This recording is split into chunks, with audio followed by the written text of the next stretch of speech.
Hi friends, ఈరోజు అయితే మా మమ్మీ ఫ్రెండ్ డాటర్ మ్యారేజ్కి వెళ్ళాం ఫ్రెండ్స్. మమ్మీ వాళ్ళ ఫ్రెండ్స్ చాలా మంది వచ్చారు. మా ఫ్రెండ్స్ కూడా వచ్చారు ఫ్రెండ్స్. ఆరాధ్య అక్క, ఆశీష్ అన్న, మేమందరం కలిసి బాగా ఎంజాయ్ చేసినాం. మేమైతే ఫొటోస్ కూడా దిగినాం. మా మేడం డాటర్ మ్యారేజ్, దానికోసం అయితే మ్యారేజ్కి వచ్చాము. మేమందరం అయితే ఫ్యామిలీస్ తోటే ఈ మ్యారేజ్లో అయితే మేమందరం అయితే కలుసుకున్నాము. ఎంతో హ్యాపీగా అనిపించింది. డెకరేషన్ అయితే చాలా బాగుంది. అక్కడ అయితే పిల్లల అల్లరి అయితే మామూలుగా లేదు. అసలు మాట వినని కూడా వినట్లేరు. పెళ్ళి కొడుకు పెళ్ళి కూతురు ఇద్దరు క్రాకర్స్ మధ్యలో నడుచుకుంటూ స్టేజ్ మీదకి వెళ్ళారు. నేను వెళ్ళే వరకు అయితే మ్యారేజ్ స్టార్ట్ అయింది. వెళ్ళగానే మా మేడం వచ్చి పలకరించారు. తర్వాత అందరినీ ఒకసారి స్టేజ్ మీదకి రమ్మని చెప్పారు. అంతవరకు మేము ముగ్గురమే ఉన్నాము అక్కడ. సుధా మేడం, జ్యోతి మేడం, నేను ముగ్గురం స్టేజ్ మీదకి వెళ్ళి ఒక ఫోటో అయితే దిగాము. కనిపిస్తున్న మేడమే రజిత మేడం. తన డాటర్దే మ్యారేజ్. ఒక ఫోటో అయితే దిగాము. దిగిన తర్వాత ఎంత టీచర్ అయినా మేము కూడా లేడీసే కదా, వెళ్ళి నగల గురించి చీరల గురించి మాట్లాడుకున్నాం కొద్దిసేపు. నీ బ్లౌజ్ డిజైన్ బాగుంది, ఇయర్ రింగ్స్ బాగుంది, హారం బాగుంది, అలా మాట్లాడుకున్నాం కొద్దిసేపు. ఇదైతే తప్పదు, ఏ ఫంక్షన్లో వెళ్ళినా ఇలాంటి మాటలు మాట్లాడాల్సిందే.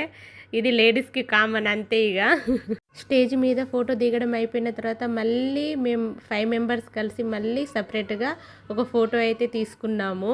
ఫోటోలు పిచ్చి అంతే. ఇక ఫొటోస్ దిగి కిందికి వెళ్ళాము. అంతలో ఇంకా కొంతమంది టీచర్స్ అయితే మ్యారేజ్కి వచ్చారు.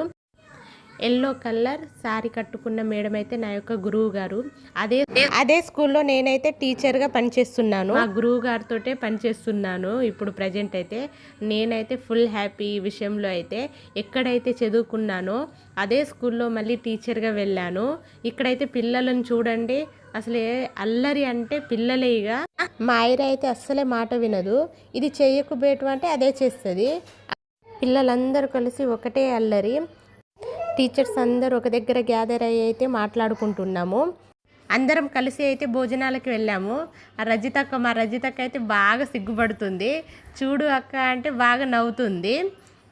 ఇక చిన్న చిన్న పిల్లలు ఉండేసరికి ఒక సైడ్కి అందరినీ కూర్చోబెట్టుకొని మేము కూడా కూర్చొని భోజనం అయితే చేశాము.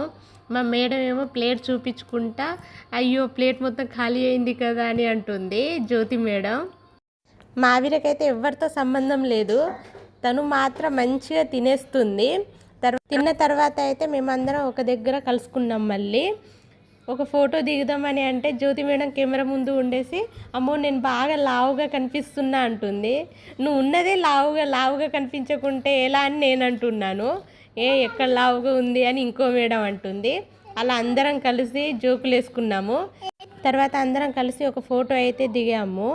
దిగిన తర్వాత మళ్ళీ మేడం అందరం కలిసి అయితే సరదాగా కొద్దిసేపు మాట్లాడుకున్నాము. తను కనిపిస్తుంది చూడు, తనని మా రజితక్క. బాగా సిగ్గుపడుతుంది. పక్కన ఉన్నదేమో రమణి మేడము, తర్వాత సరస్వతి మేడం, తర్వాత జ్యోతి మేడం, సుధా మేడం, తర్వాత నిలబడి ఉన్నది జ్యోతి మేడం, తర్వాత ఉన్నది కల్పన, సరిత. అప్పుడే అక్కడికి రజిత మేడం వచ్చి అందరు తిన్నారా అని అడిగారు. తర్వాత మళ్ళీ ఫోటో దిగడానికి స్టేజ్ మీదకి వెళ్ళాము. అక్కడికి మా ప్రిన్సిపల్ మేడం కూడా వచ్చారు. మా ప్రిన్సిపల్ మేడం మేమందరం కలిసి ఒక గ్రూప్ ఫోటో అయితే దిగాము. ఫోటో దిగిన తర్వాత మా మేడం దూరం నుండి వచ్చారు కాబట్టి వెళ్ళిపోయారు. ఎంత మంచి డెకరేషన్ చేసి చూడండి ఫ్రెండ్స్. మేము 2 minutesలోనే దాన్ని పాడు చేసేసినాం ఫ్రెండ్స్. అందరం కలిసి ఆ ఫ్లవర్స్తో బాగా ఆడుకున్నాం ఫ్రెండ్స్.